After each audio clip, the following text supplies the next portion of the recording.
Have you ever wondered why some ideas seem universal, unshaken by individual biases or subjective feelings? Edmund Husserl, the father of phenomenology, tackled this question head-on when he critiqued psychologism. But what exactly is psychologism, and why did Husserl think it was so problematic?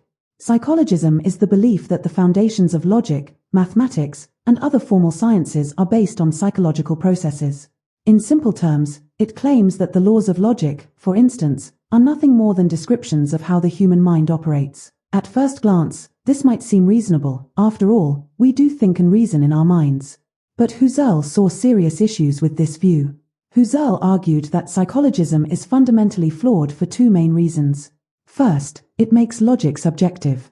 If the laws of logic depend on how individual minds think, then truth itself would vary from person to person.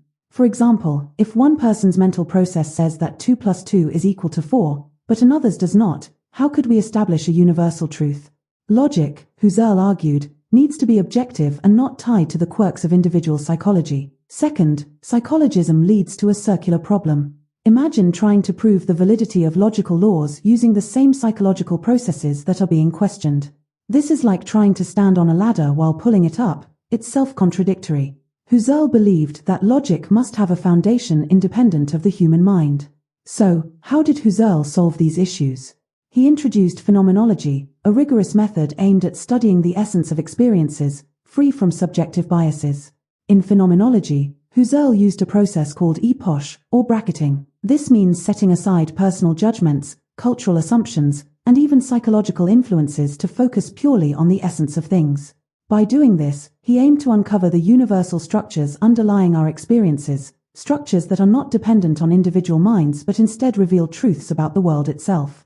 For example, when we think of the concept of triangle, phenomenology doesn't study how individual people imagine triangles. Instead, it examines the essential nature of triangleness, what makes a triangle in all contexts, regardless of personal perception. In summary, Husserl rejected psychologism because it undermines the objectivity and universality of logic and science.